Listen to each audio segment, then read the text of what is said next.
Ketika Rasulullah SAW dituntut kafir Mekah, kita tahu kan mereka nuntut apa misalnya? Mereka nuntut tuh, Muhammad saya percaya kamu Rasul, tapi syaratnya Mekah yang tandus sulap, jadi kota yang subur makmur, menjadi jannat subur makmur.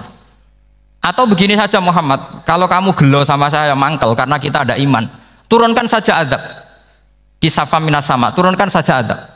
Atau begini Muhammad, kamu kan bilang utusan Allah, kamu datang saja bersama Allah digandeng gitu, digandeng terus sama Allah diangkat tangan kamu, dimaklumatkan kalau kamu Rasulnya. Karena mereka dengan logika yang salah, yang dikatakan mukjizat itu sesuatu yang seperti itu. Artinya kalau kamu berpikir mukjizat yang seperti itu, berarti Anda turunan kafir Quraisy.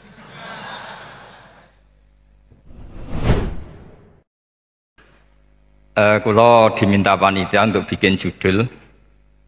Judul kulo adalah keistimewaan mukjizat Al-Quran. Kersane akurat nih kulo betul kerpean, jadi otoritatif. Karena kalau dalam pendapat ulama, kalau seorang mubalek atau seorang ulama atau siapa saja kok ngomong tanpa teks itu dia tersangka sebagai musyarek. Musyarek itu menandingi syariatnya Rasulullah SAW.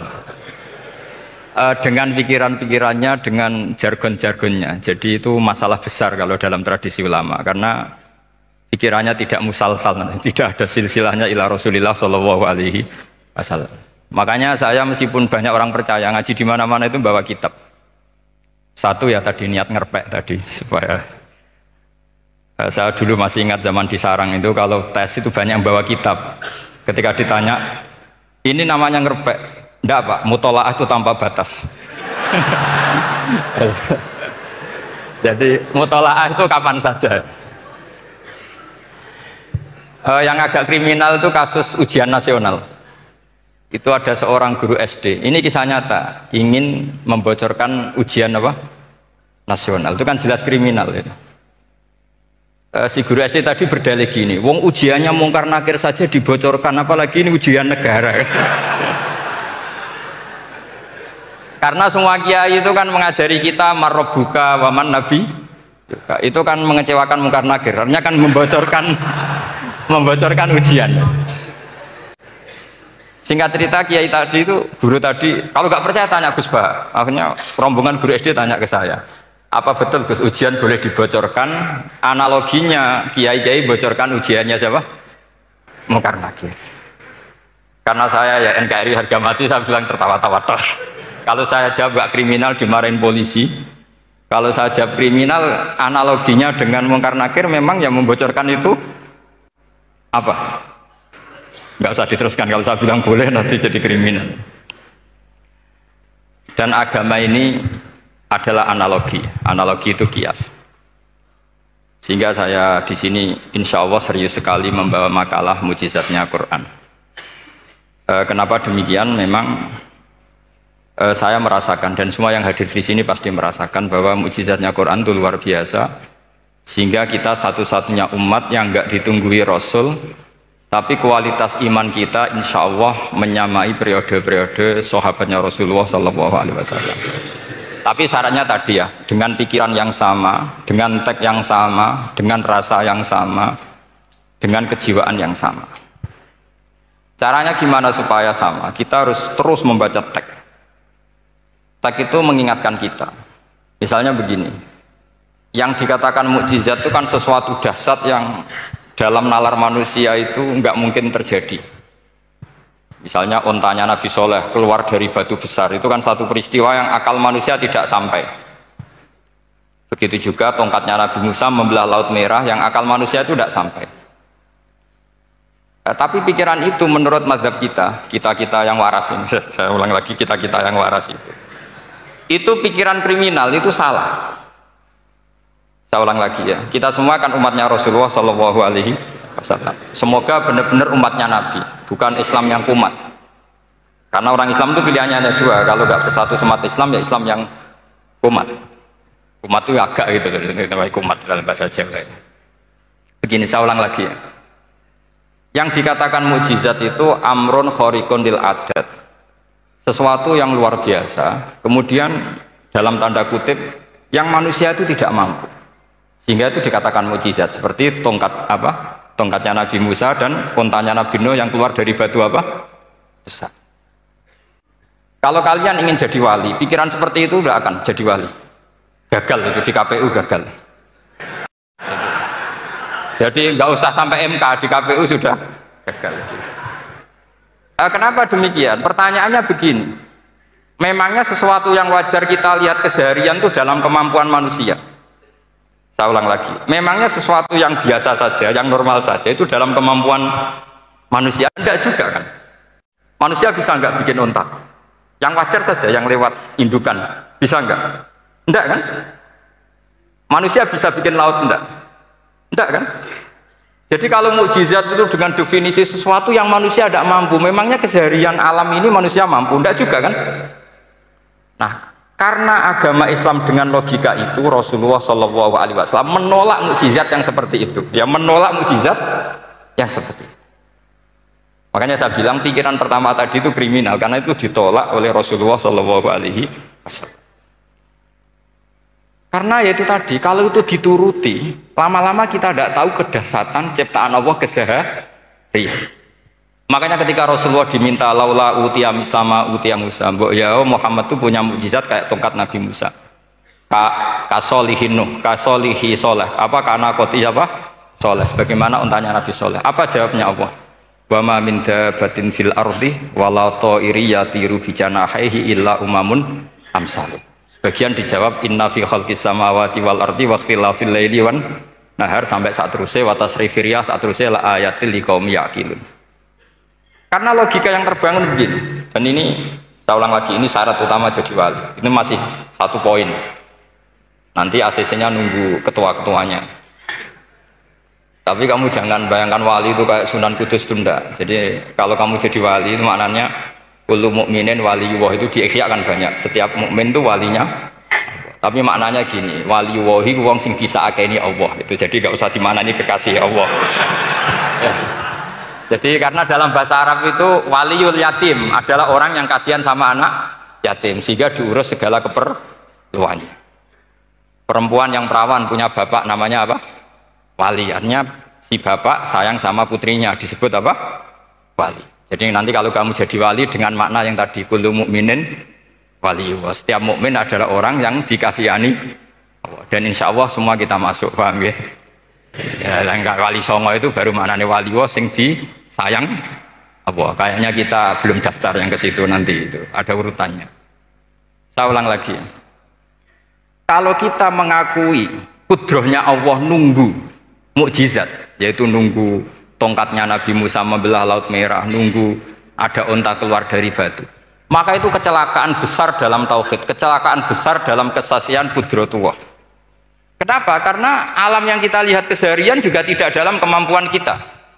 Alam yang kita lihat keseharian juga tidak dalam kemampuan kita. Untuk reward.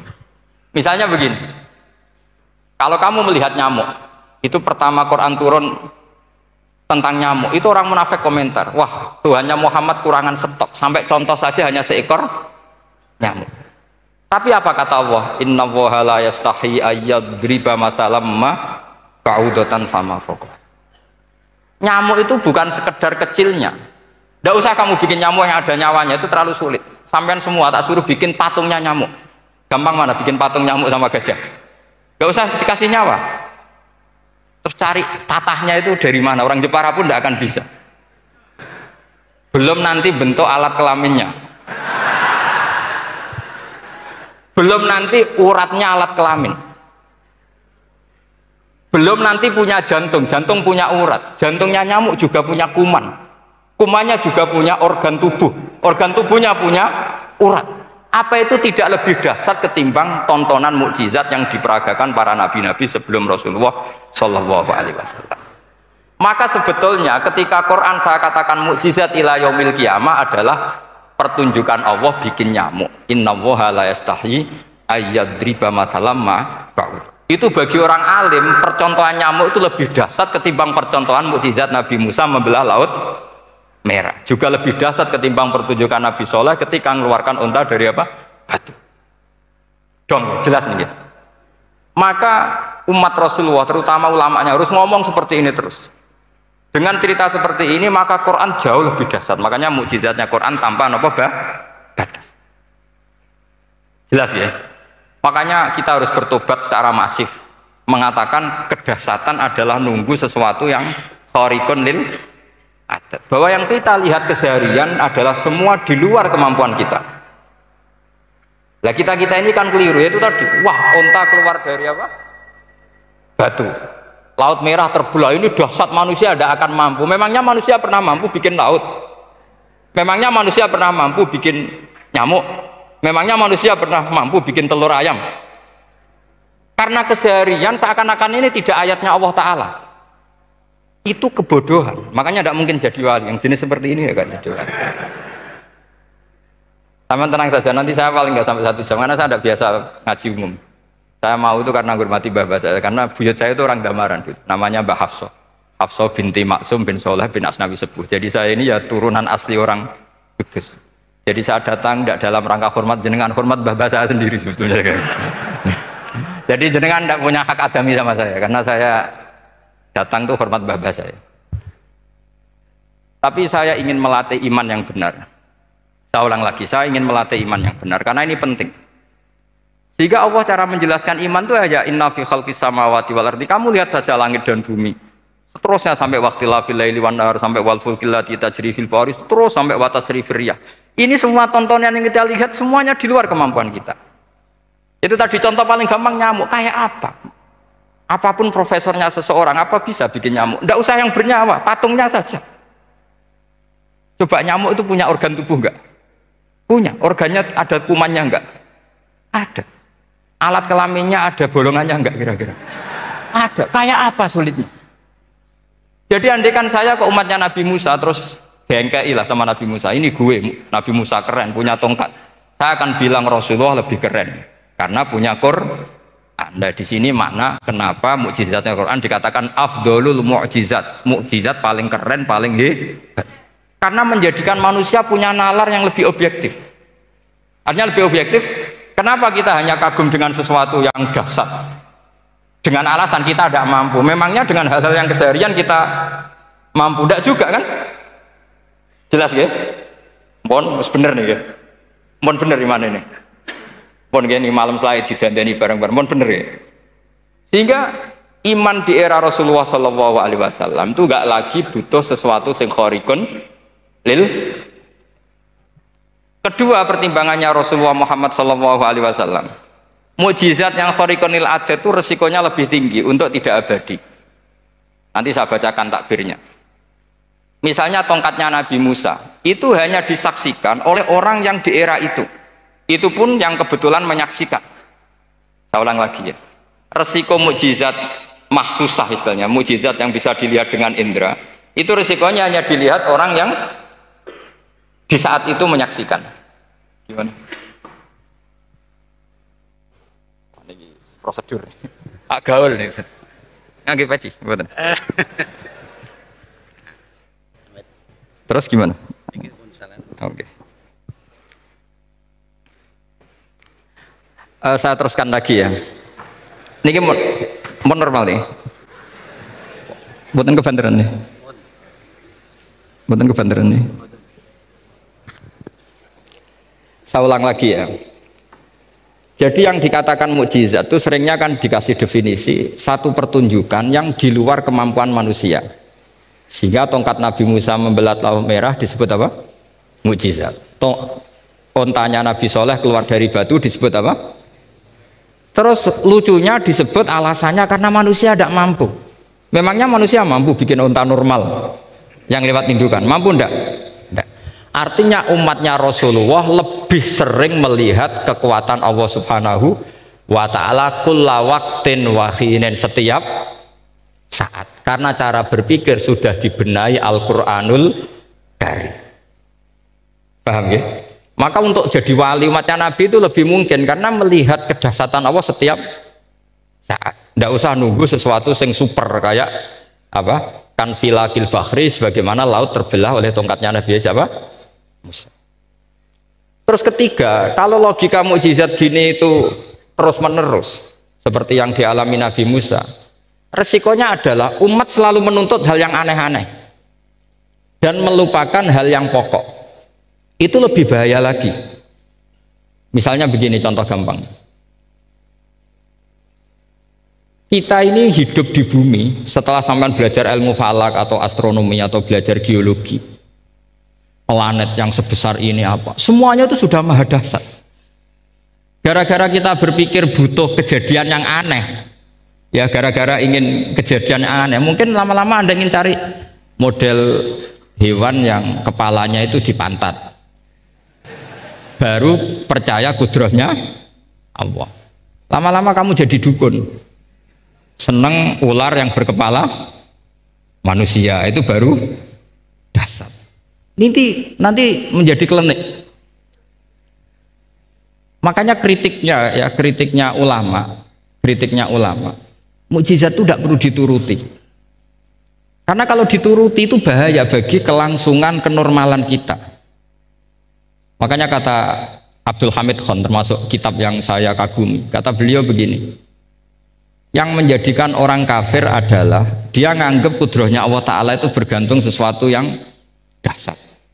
Dia nggak sadar bahwa keseharian dalam hidupnya semuanya pertunjukan kudrahnya Allah Subhanahu wa Ta'ala. Kayak tadi, saya contohkan nyamuk tadi. Inna woha la yastahi ayyadriba mathalam ma. Terusannya ba'udotan fama fokwa. Kayak apa susahnya bikin nyamuk? Sudah kecil, punya alat kelamin, punya organ, punya urat. Lalu dalam tubuhnya juga ada kuman, kumannya juga berorgan. Kebayang nggak Anda bikin seperti itu? Enggak. Dahsyat mana dengan tongkatnya Nabi Musa? Sama-sama berstatus kita tidak mampu sama sekali. Dahsyat mana? Sama kan? Nah, itu yang diinginkan Rasulullah Shallallahu Alaihi Wasallam, dan Al-Quran menggiring kita cara berpikir begitu terus. Sehingga Quran cukup menghentikan wa ma min dabbatin fil ardi wala ta'iri yatiru bi janahaihi illa umamun amsalukum. Sebetulnya burung yang setiap hari terbang, yang setiap hari lewat Anda, itu semuanya bukti kekuasaan Allah Subhanahu wa Ta'ala. Tidak usah nunggu kejadian-kejadian super dahsyat. Terus keempat, korbannya para kiai, termasuk saya. Jadi nanti kalau saya tidak bisa haji terbang, wah tidak kiai, tidak bisa terbang. Tidak bisa kayak Harry N. Potter misalnya gitu, tidak bisa kayak Harry. Jadi nanti kiai juga dituntut gitu, bisa terbang kayak Aladin. Jadi nanti repot. Semua kebenaran agama bergantung pimpinannya ini punya kedahsyatan-kedahsyatan itu. Akhirnya celakanya apa? Ada orang yang pura-pura dahsyat tapi penipu, kayak kasusnya Dimas Kanjeng. Oh nggih. Mboten apa-apa, sing penting ini lancar mon. Nggih nggih.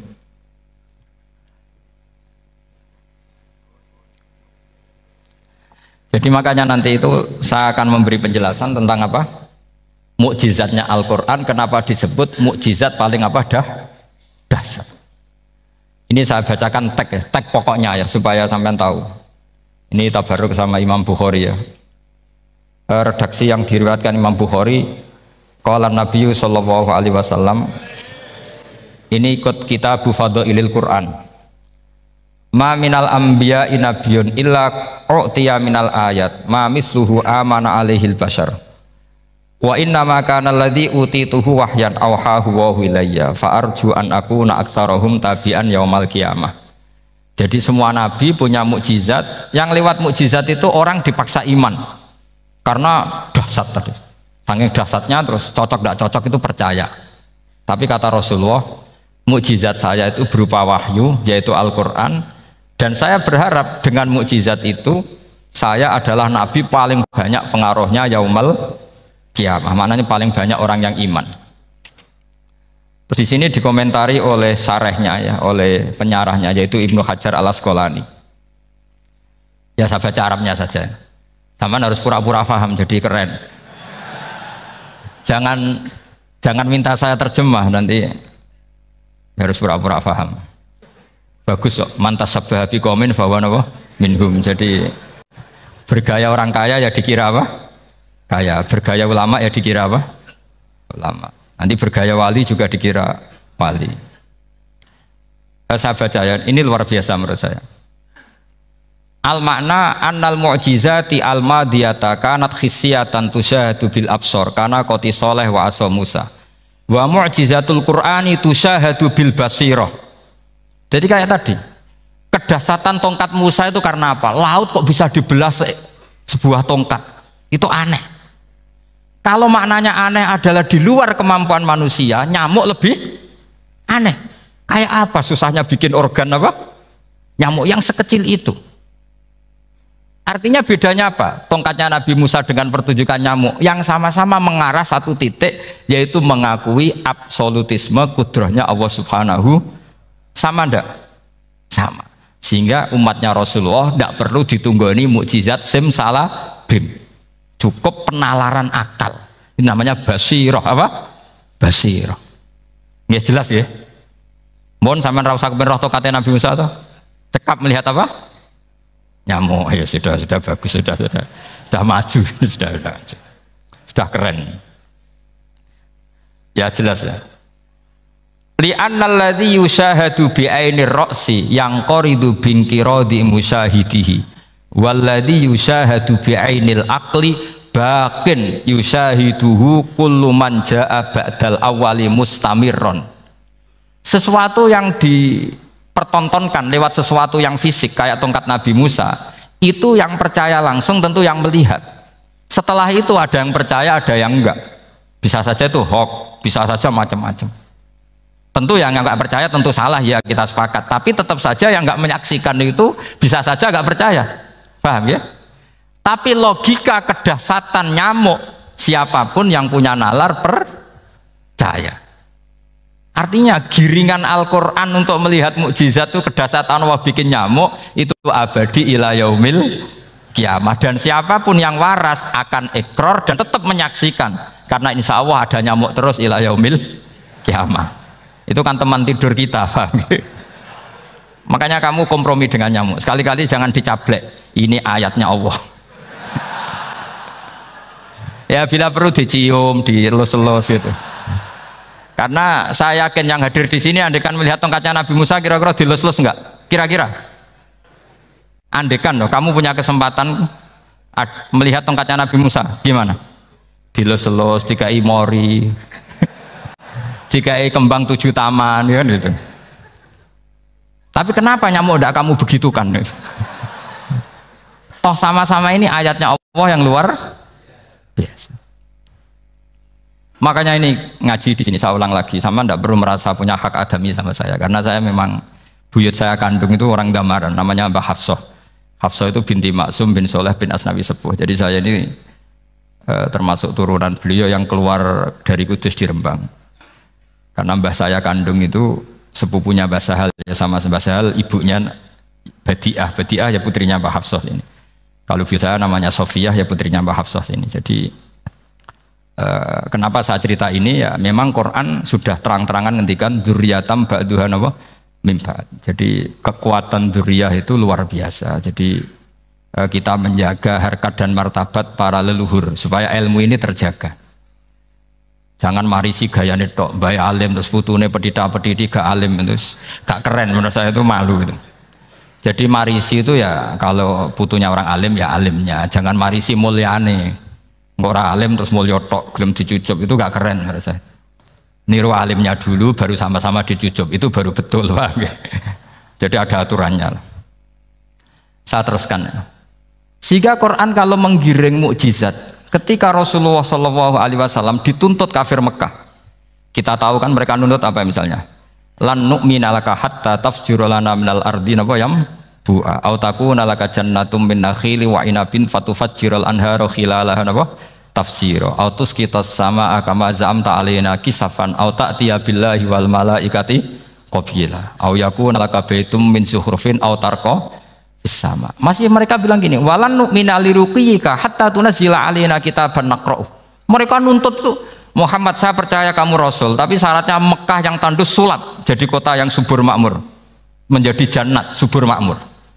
Atau begini saja Muhammad, kalau kamu gelo sama saya mangkel karena kita ada iman, turunkan saja azab. Kisafam minas sama, turunkan saja azab. Atau begini Muhammad, kamu kan bilang utusan Allah, Kamu datang saja bersama Allah digandeng gitu.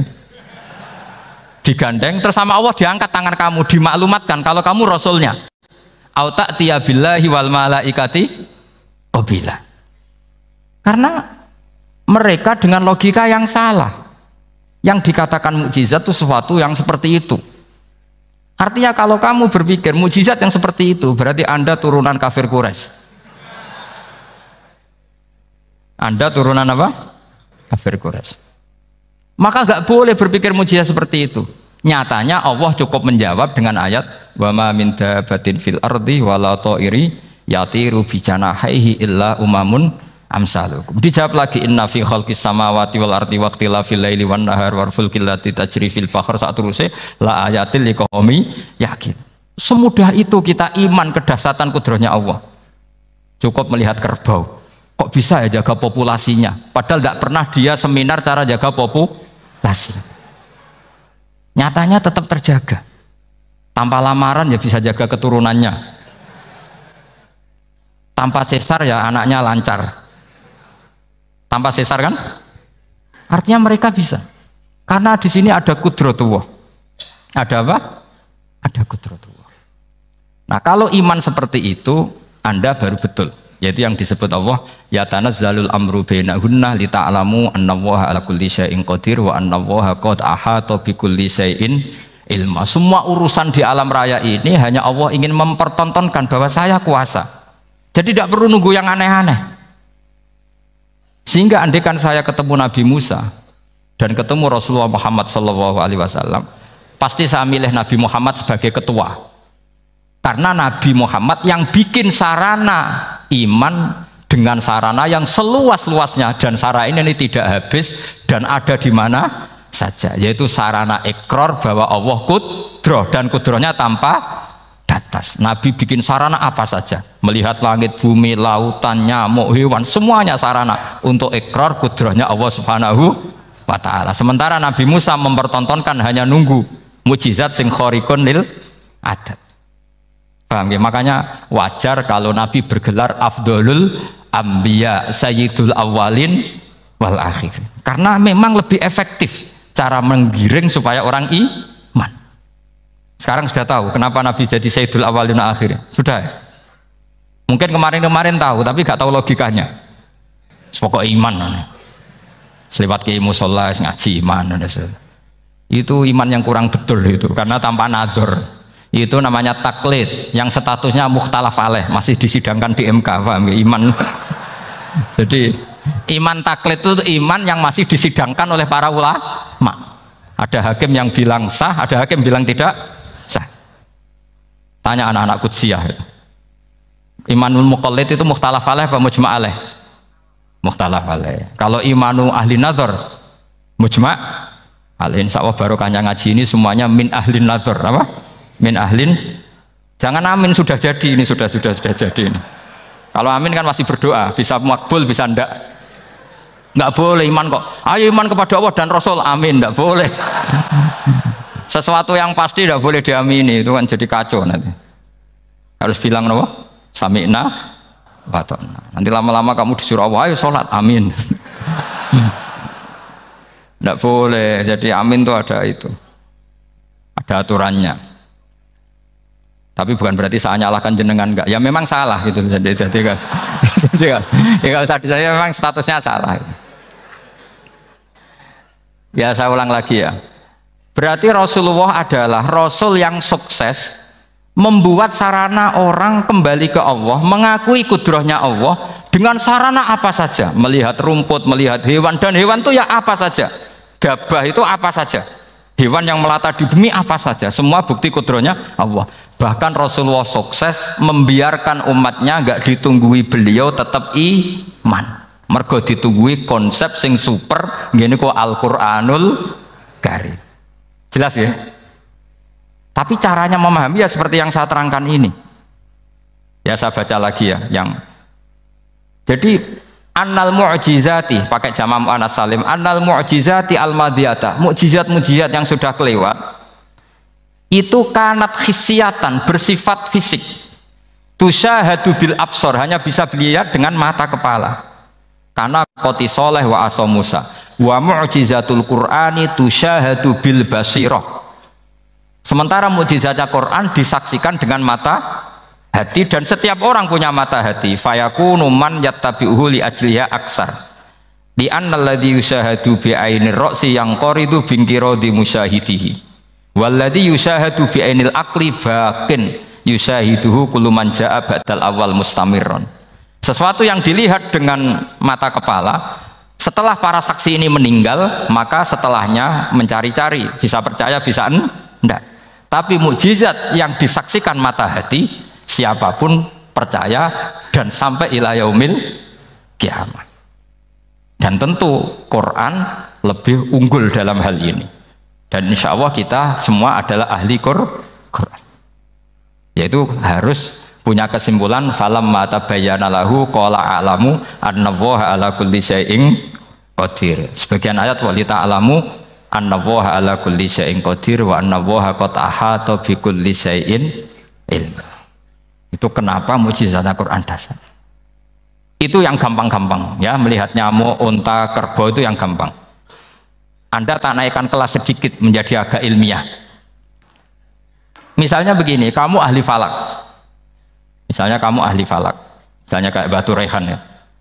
Itu pasti tahu kalau matahari dan rembulan dibikin Allah itu asyamsu wal qamaru bi husban, bahwa matahari dan rembulan dibikin ini untuk hisab. Walladzi ja'ala syamsa diya wal qamara nura wa qaddarahu manazila li ta'lamu adada sinina wal hisab.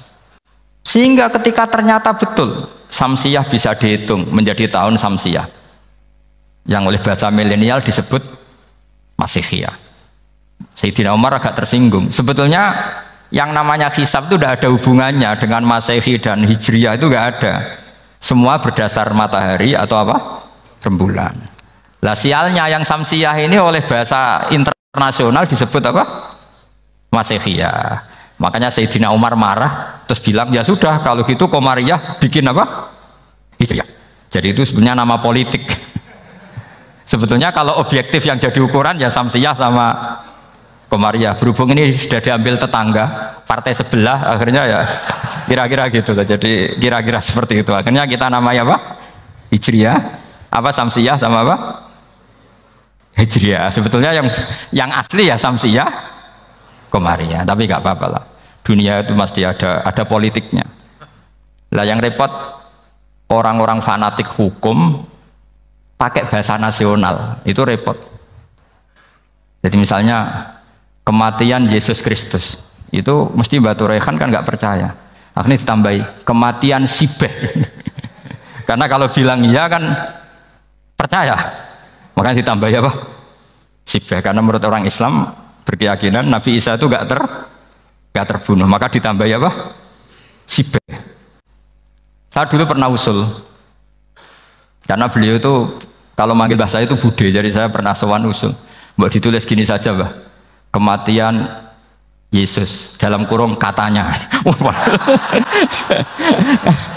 Tapi mungkin terlalu vulgar ya, jadi akhirnya dibikin apa? Sibeh ya? Di kalender Kudus kan apa? Sibeh ya, ditambahi Sibeh. Ya nggak apa-apa lah, yang penting keyakinannya masih benar gitu. Jadi masih benar. Kalau usulan saya terlalu ekstrim, masa dikasih apa? Katanya. Ya karena memang begitu kan, kita berkeyakinan Nabi Isa itu gak terbunuh. Wa ma qataluhu wa ma sholabuhu walakin syubbihalahu. Jadi ini saya teruskan, ini paling masih seperempat jam ini. Kalau kelamaan sampai dolim itu ganggu kiai lama-lama gitu. Saya tadi sudah bilang sama panitia, orang Indonesia itu gak sopan. Kalau suka kiai itu didatangkan. Itu agak masalah sebetulnya. Dalam etika itu masalah. Kalau seneng kiai ya sowan ngaji. Jangan sowan di dalam, itu ganggu ya, sowan ngaji saja. Dulu Imam Malik itu anaknya raja itu, Imam Malik itu seangkatan dengan Harun Ar-Rasyid.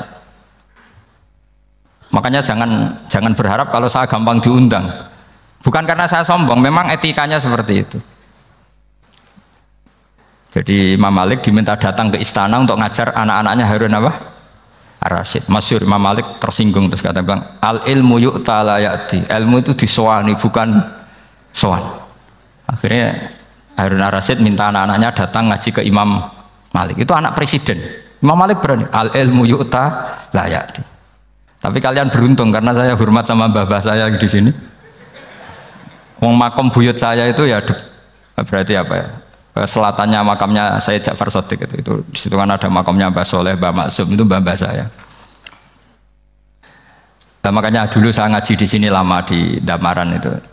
Maksudnya lama itu ya mungkin setahun. Karena saya memang mulai kecil di Sarang, sampai sekarang saya masih ngajar di Sarang. Tapi dulu cukup ya, karena saya kesini sudah hafal Quran, jadi hanya setor setiap hari satu juz, jadi cepat lah.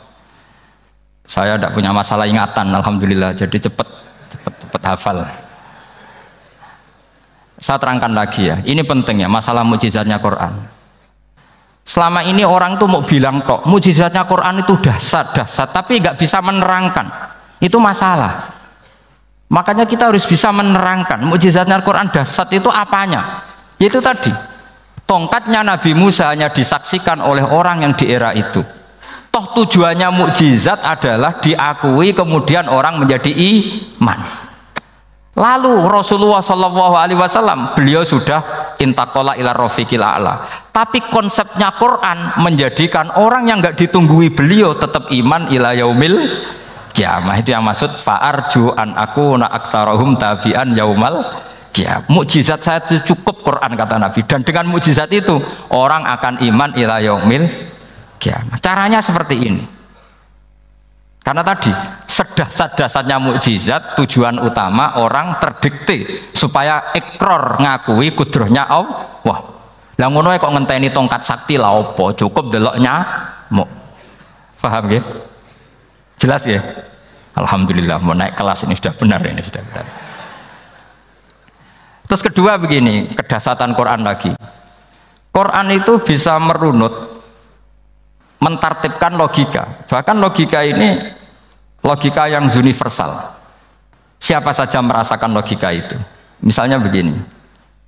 Dulu orang kafir itu punya Tuhan banyak. Tentu yang dipertuhankan ya mana? Yang dipertuhankan itu banyak. Karena pikiran mereka urusan banyak, problem banyak, ya Tuhannya harus banyak. Ada BPKB 3D kan, istri cerewet, macam-macam lah itu kan. Problemnya banyak, maka Tuhannya harus banyak. Karena Tuhan itu maknanya penyelesai masalah. Sehingga kalau masalahnya banyak, Tuhan harus banyak.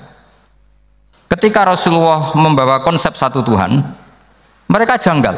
Makanya mereka bilang, aja'alal alihata ilaha wahida inna hadza lasyai'un ujab.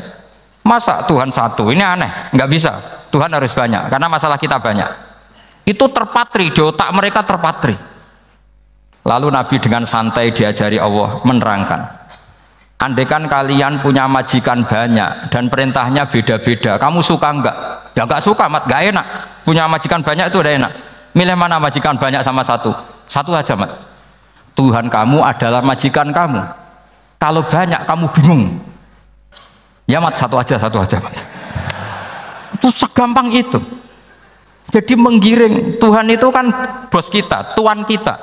Kalau banyak berarti yang memerintah kita banyak, dan bisa konflik bos-bos kita ini karena berebut anak buah tadi. Akhirnya mereka, kalau kamu punya majikan banyak dan perintahnya beda-beda, semuanya minta dilayani, kamu pusing enggak? Ya pusing, mat. Minta mana? Majikan banyak sama satu? Satu saja Muhammad. Ya Tuhan kamu adalah atasan kamu, maka harus satu. Mereka paham. Oke, mat, Tuhan satu. Itu yang dimaksud dorobawaw matalar rojulan fihi syuraka umutasyakisuna wa rojulan salamal lirojul hal yastawiyani masalah. Langsung alhamdulillah. Karena mereka yang paling bodoh pun paham dengan logika itu, paham. Kalau Tuhan banyak, perintahnya banyak, kita repot. Maka Allah bikin satu masalan, yaitu rojulan fihi syuraka umutasyakisuna wa rojulan salamal lirojul. Satu lelaki, satu bos, satu perintah. Kayak apa mudahnya Allah. Kemudian mereka tetap menuhankan Lata, Hubal, dan Uzza karena mereka dipertuhankan. Sebenarnya nggak pernah Tuhan, tapi dipertuhankan. Allah memberi contoh itu sederhana sekali. Wa daraba Allahu mathalar rajulaini ahaduhuma abkam la yaqdiru ala syai'in wa huwa kallun ala maulah aina ma yuwajjihu la ya'ti bi khair hal yastawi huwa may ya'muru bil adl. Kata Rasulullah, Lata itu menurut kamu apa? Ya Tuhan kami. Muhammad, Hubal ya Tuhan kami. Uzzal ya Tuhan kami. Lalu kalau mereka kotor ya saya mandikan, kalau hidungnya coplok ya saya tata. Terus kata Rasulullah begini, kamu mau nggak punya budak atau pembantu yang buta, tuli, bisu? Kamu mau nggak punya pembantu loh ya, pembantu itu budak zaman dulu. Kamu mau nggak punya pembantu yang buta, yang tuli, yang bisu? Wah gak doyan mat, gak apa pembantu ngono. Yang pembantu saja kamu nggak mau yang gitu kok malah punya bos begitu? Orang yang tuli, yang bisu, yang kopok, jadi pembantu saja nggak layak kok malah jadi pangeran. Paham ya? Arca dan berhala itu kan nggak bisa apa-apa. Kamu mau gaji ngasih THR pembantu yang kopok, bisu, picek? Mau? Wong jadi pembantu saja nggak sah kok mau jadi apa? Tuhan atau jadi majikan?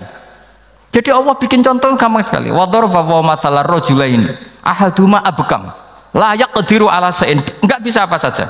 Wa wa kallun ala maulah, anane ngrepoti tok. Aina ma yuwajjihu la ya'ti bi khair. Mudah sekali. Akhirnya mereka berbondong-bondong iman. Karena logikanya ditata oleh logika Al-Quran. Makanya agama ini sebenarnya nggak pernah datang dengan kekerasan, itu nggak pernah. Bil hujjah, dengan argumentasi, itu disebut qul falillahil hujjatul balighah. Nah sekarang orang rapati soal argumentasi, senengane neror. Nah, itu rapati ngaji. Sebenarnya agama ini mudah. Ad-dinu yusrun, agama ini mudah, logikanya gampang. Untuk tidak menuhankan Yesus atau Isa, Quran juga datang dengan penjelasan yang enggak jelimet, yang gampang saja. Kata Allah, mal masihu ibnu maryam illa rasul qad khalas min qablihir rusul wa ummuhu siddiqah kana yakulanit. Paham? Kok arani pangeran piye? Nek mangan ya lesu. Kamu kebayang enggak misalnya punya Tuhan terus mbok gratisi pas marung. Terus kamu bangga, alhamdulillah tadi mbah habis ngratisi Tuhan. Tadi kelihatannya kelaparan, tak gratisi, senangnya bukan main. Kamu mau punya Tuhan yang seperti itu? Mau? Nggak mau kan? Allah menjelaskan karena ya kulanit kuduyan sego, artinya nak orang mangan yo lemes. Pas kamu minta ternyata Tuhannya baru lemes. Jadi Quran itu tidak sinis gak, tapi menggiring logika bahwa ini tidak mungkin Tuhan. Wong kana ya kulanit gampang kan? Itu gampang. Gampang sekali, logika Quran itu gampang sekali. Dan masalahnya kita sekarang tidak mengkaji Quran yang sisi ini. Ya termasuk kritik kita ya, tapi ya sudahlah, ini dunia ya macam-macam. Ono sing ngaramno lomba, ono sing mendukung lomba, macam-macam. Saya tidak dalam posisi mendukung dan menolak. Saya 0-0, jadi tidak ke kanan tidak ke kiri dalam konteks tadi. Karena ya sudahlah, itu sudah takdir, semuanya takdir. Ada yang setuju ke lomba, ada yang mengharamkan apa? Lomba. Tapi sebetulnya kalau kita berpikir Quran diturunkan ya untuk yang saya terangkan ini, menjaga logika agama al-hujjah al-balighah ila yaumil kiamah. Karena kita tidak perlu tongkat lagi Nabi Musa, nggak perlu ontanya Nabi Soleh. Cukup dikawal aturan-aturan iman yang cukup mudah dan kita temukan di mana saja ayat-ayat itu. Yaitu wa ma min dabatin fil ardi wala ta'iri yatiru bi janahihi illa umamun amsalukum, atau inna fi khalqis samawati wal ardi, dan seterusnya. Nah, cara berpikir gimana Gus? Gampang tadi. Kalau tongkat Nabi Musa membelah laut adalah hal yang kita tidak mampu. Memangnya kita mampu bikin langit bumi? Tidak mampu kan? Berarti ini sudah cukup menjadi ayat kekuasaannya apa? Jelas kan? Maka mukjizat Quran ini mengawal umatnya Rasulullah SAW ila yaumil kiamat dengan logika seperti itu. Saya ulang lagi, dengan logika seperti itu. Maka ulama nggak boleh berhenti seperti saya ngomong terus seperti ini. Makanya ngendikane Allah, lam yakunil ladzina kafaru min ahlil kitabi wal musyrikina munfakkina hatta ta'tiyahumul bayyinah. Bayyinah itu apa? Rasulun minallah yatslu suhufam mutahhar. Orang kafir semuanya kata Allah, baik berkategori kafir musyrik maupun kafir ahli kitab, itu tidak akan tercerabut dari akar kesalahan mereka, dari cara berpikir mereka, hatta ta'tiyahumul bayyinah, sehingga datang satu kejelasan yang jelas welo-welo. Itu apa? Rasulun minallah yatslu suhufam mutahhar, yaitu rasulnya Allah yang membaca sahifah-sahifah suci, manane Al-Qur'an. Untuk menafikan ketuhanan berhala, ketuhanan Yesus, kita cukup dengan konsep Quran. Kayak tadi kana yakulanit, termasuk untuk menafikan Tuhan balita, paham ya? Tuhan apa? Fir'aun. Ini contoh terakhir. Sampai siap-siap saja selesai. Karena saya memang mau selesai ini, bukan guyon, memang mau selesai. Karena menurut saya mukjizatnya Quran itu jelas. Jadi diterangkan seperempat jam ya jelas, 10 menit ya jelas. Kalau kamu butuh lama, berarti kamu menyaksikan kejelasan Al-Quran. Dan itu kriminal besar itu. Kalau nggak boleh dibahasakan murtad besar, ya kriminal apa besar. Nggak, ini nggak guyon, betul itu. Saya tadi mau nyontohkan apa tadi? Tuhan balita ya. Fir'aun itu berdebat sama Nabi Musa. Singkat debat begini, kalau nggak salah di J19, kalau nggak salah di surat Syu'ara, dicari sendirilah. Pertama ditanya gini, Musa, kamu kesini ada apa? Ya bawa konsep Tuhan. Yang jelas itu tidak kamu ya. Lalu Tuhan kamu siapa? Rabbus samawati wal ardi, yang menuhani langit dan bumi. Si Fir'aun masih berkelit. Begini, soal yang di bumi, saya jalan-jalan kemana-mana, setahu saya yang jadi Tuhan saya. Ma'alim tulakum min ilahin apa? Ghairi, di mana-mana yang dituhankan saya. Soal kemungkinan di langit begini, tunggu saya. Terus di Haman dipanggil. Ya Haman ibnili sarhal ali abluhul asbab as-samawati fa'attali'a ila ilahi Musa. Haman, bikinkan saya piramida yang tinggi. Saya mau lihat Tuhannya Musa, apa betul ada? Padahal andaikan terjadi piramida kan Tuhan pun nggak bisa dilihat. Wong sampean yang wali saja tidak bisa melihat. Wali tadi yang sing disakeni Allah tadi itu aja nggak bisa melihat. Apalagi Fir'aun. Akhirnya Nabi Musa sadar bahwa logika itu tidak masuk ke Fir'aun, tidak masuk. Padahal ada pengawalnya banyak. Dan karena semua Nabi fatona, itu ibarat mobil ganti gigi. Ganti gigi, ganti argumentasi. Gini saja, yang menuhani leluhur kamu, mbah-mbah kamu, itu sontak kaget Fir'aun. Pengawalnya ya kaget. Oh iya, kalau Fir'aun ini Tuhan, mbah-mbahnya tanpa Tuhan. Kan Tuhannya datang terlambat. Berarti mbah-mbahnya dulu itu tanpa Tuhan, karena ini ada Tuhan balita tadi itu. Akhirnya hampir separuh, mungkin hampir semua pengawalnya Fir'aun itu iman semua. Meskipun yaktumu imana, ini yang diceritakan Quran, wa qala rajulun mu'minun min ali fir'auna yaktumu imana. Karena runtuh, semua logika Fir'aun sebagai Tuhan itu runtuh. Hanya dengan logika, kalau kamu Tuhan, lalu mbah kamu Tuhannya siapa? Fir'aun mangkel. Wah bahaya logika Musa, tangkap Musa, udah gak debat lagi. Kayak apa mudahnya logika Quran untuk menafikan ketidaktuhanan Fir'aun. Yaitu mengatakan Rabbukum wa Rabbu abaikumul awwali. Karena dikatakan Tuhan langit, Fir'aun masih berkelit. Nanti dulu saya mau bikin piramida, mau saya lihat ada enggak Tuhan kamu. Nabi Musa langsung genti gigi, yang nuhani mbah-mbah kamu. Orang kan masih pikir, ini kalau Tuhan betul, lalu orang-orang dulu Tuhannya siapa? Kan Tuhannya datang terlambat. Nah itu lagi-lagi, dan kita baca Quran itu ila yaumil kiamah. Makanya tidak ada umatnya Rasulullah SAW kemudian imannya itu ada syak, nggak ada sama sekali. Karena dzalikal kitabu la raiba fihi mir rabbil alam. Ya, mohon cekap ya. Mpun gampang nih. Masalah sama kalau masalah. Jadi karena kebenaran Quran itu adhar wa adhar, sangat jelas. Sehingga nggak perlu butuh orasinya saya. Sebenarnya nggak perlu. Saya yakin, sampean sebelum saya terangkan ya sudah iman, sudah betul. Ini kan akal-akalan saja saya dimanfaatkan. Ya. Karena ya menurut saya itu ya sudah adharu min samsi dhahira kalau dalam bahasa Arab. Kebenaran sejati itu lebih jelas ketimbang matahari di siang hari karena ya tadi logika. Ya saya tambah satu contoh lagi, semoga ini selesai betul. Kemudian Quran misalnya gini, sampean tak bedai. Kamu bisa melihat itu karena apa? Ini misalnya apa? Kertas yang saya bawa ini kan kuning. Kamu bisa melihat itu karena apa? Mata kan? Nah itu masalah. Karena melihat kamu dengan mata, sekali ini tak tutupi, kamu tidak tahu. Atau kamu jauh menjadi tidak tahu. Karena mata bisa terhalangi oleh jauh atau tertutupi. Beda dengan Allah. Allah itu kalau merumuskan tahu itu bukan karena melihat, karena menciptakan. Makanya Allah bilang, ala ya'lamu man khalaqa. Apakah tidak tahu orang yang membuat? Misalnya ini, kertas ini kuning. Sama saya tak tutup begini. Kemudian kitab ini tak tinggal, saya datang ke Jakarta. Saya tetap tahu nggak kalau dalam ini ada kertas kuning? Tahu, karena saya yang menciptakan. Paham ya? Kamu bangun satu bangunan, di dalamnya ada besi ukuran sekian. Di situ kamu menyimpan emas setengah kilo. Setelah kamu pergi kemana-mana masih tahu nggak? Tahu, karena kamu yang menciptakan. Sehingga ketika kita janggal, masa Allah pirsa semua alam ini?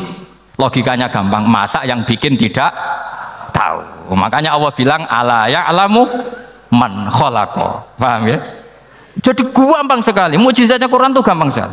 Anak raro kebangetan gitu. Pun nggih Al-Fatihah. A'udzubillahi minasyaitonir rajim. Bismillahirrahmanirrahim. Alhamdulillahirabbil alamin arrahmanir rahim. Iyyaka na'budu wa iyyaka nasta'in. Ihdinas siratal mustaqim. Shiratal ladzina an'amta 'alaihim ghairil maghdubi 'alaihim waladdallin.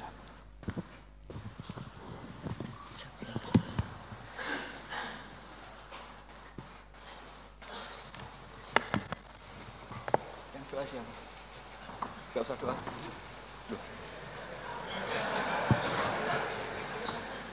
Kalau doa itu sunatnya khufiyah rahasia, jadi tidak samik. Bismillahirrahmanirrahim. Wala alihi washabbihi wa baraka sallam. Wa ta'ala mutahaddina fika mutanasina. Mutanasina fika mutanasina. Waj'alna ya Allah man yaqumu bi hadhihi al-kalimah. Immatuna fi hadhihi al-kalimah. Rabbana